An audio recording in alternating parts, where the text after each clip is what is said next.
Okay, we're going to scan the anterior shoulder. The position that we do is that we put the hand in an open position, in supine, on the leg. Arm is just for the rest in the relaxed position. We start with a transverse view or a short axis view of the biceps tendon. Important is not to scan it like this. Most people started scanning it like this. You have to be either in the transverse plane of the body, or even a bit under like this. Yeah, so this is where you have to look for it, not like this. That's a common mistake that is made. So place the probe here, then we look on the image, and we're going to try and find the two important landmarks for this scan, which are of course here on the left the lesser tuberosity, or the greater. It's not the tuberosity. It's the. No. Is it a tuberosity? Oh, this is. Oh, sorry, my mistake. Yeah, this is, it's late. So it's the greater tuberosity and the lesser tuberosity. Here, the bone line in between. That's the line of the intertubercular groove. Yes, we have the tendon lying above it. This is the biceps tendon. And if you can look at my probe now, you can see I'm going to make a movement. I'm going to do this and this to actually get some anisotropy inside the tendon. So let's see what that looks like here, but sometimes it's difficult to say what exactly is the tendon. So I make this angle, and you see now the tendon becomes completely full of anisotropy. Yeah. So this is the tendon. Over it is the ligament, or the part of the subscapularis that crosses over. There's a bit of fat tissue in between here, so if I scan this, you see a bit of fat tissue. And I think with you can even see, this is the biceps, but here you see another small structure that's also sensitive to anisotropy. And I think this is actually an aponeurotic expansion of the supraspinatus tendon. If you look for that on Google, you will find some papers that have been recently published that a little piece of the supraspinatus goes into the bicipital groove together with the biceps. So it looks more or less like there's two biceps, the thin one and a thick one, but this is probably just the aponeurotic expansion of the supraspinatus. Okay, now we're inside the intertubercular groove. We're gonna go distal. So important here is to scan it a bit from this position, so not up but down. We go down a bit, and then we see on the screen, we see that the intertubercular groove is starting to disappear. We see that it's becoming less and less. If I angle the probe, you see the tendon becoming full of anisotropy again. We go a bit further. We follow this tendon down. Follow the tendon down. We still have it. We still have until we reach this position. And here we see a tendon coming in from the left, crossing over, and that is the pectoralis major tendon. It inserts here on the humerus. Usually there's a little bit of a bony prominence here. Okay, you see that's a bit prominent right there. So this is the pectoralis. This here's the tendon of the biceps, and if I go a little bit more distal even, the tendon will become muscle belly. You see, this is muscle belly of the long head of the biceps. So I go up again, proximal, you see the belly disappear, and I only have the tendon. I go down again, and you see that here the muscle belly starts to form. So it's a myotendinous junction here of the long head of the biceps.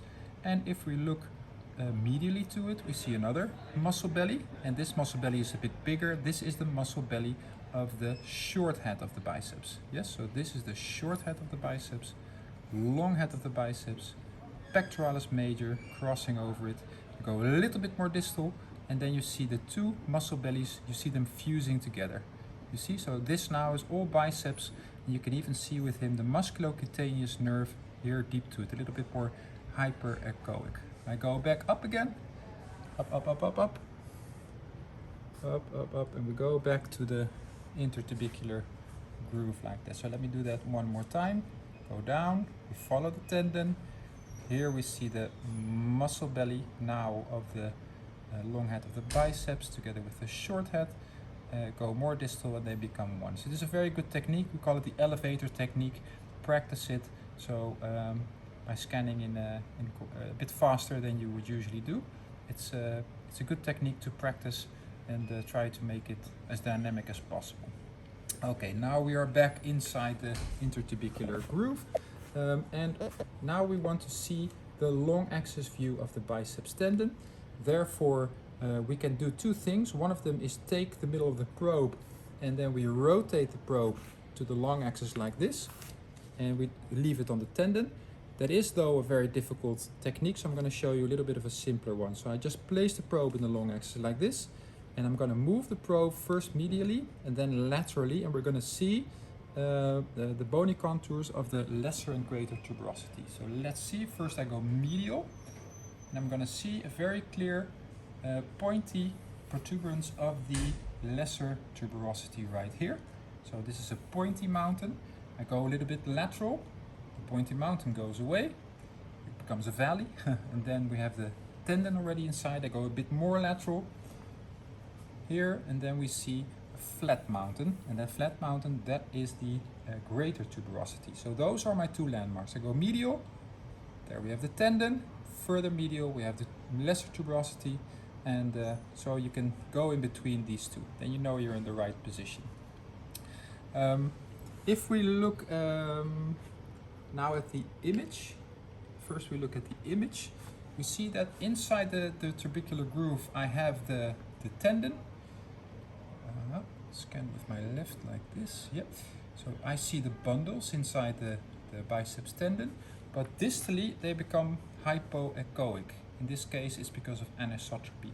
So what you need to do is make this straight in your image. You have to get the sound beams that come from the top, you have to make them perpendicular with the lines of the tendon. So if you look now on my probe, what you need to do from this position is that you take the distal tip of the probe and you press it in like this. So you don't leave it perpendicular to the skin, you make it perpendicular to the tendon. Therefore you need to push the distal tip in like this. So let's see on the image what that looks like. So here's the image that we saw. We see the tendon in the middle. Distally it seems to become very hypoechoic. It's very hard to distinguish it, so I push it in. Oh, wait a second. Two hands. Push it in, I have to push it in even further with him. And I'm pushing it in quite a bit. Here we see the tendon. Now we have a nice long axis view. And you can follow it further down. It's a very difficult scan though, but let me give it a go. There we go. Now we see that the tendon is becoming thinner and we see the muscle belly starting. So what we see here is the muscle belly of the long head of the biceps. If he can make a bit of a fist, and then we do a little supination and pronation, you can see the actual muscle belly of the biceps, you see it moving. So you can confirm that this is long head of the biceps. And then we go back up again. Oh, there it is. And we're inside the groove again. So this is the video for the biceps.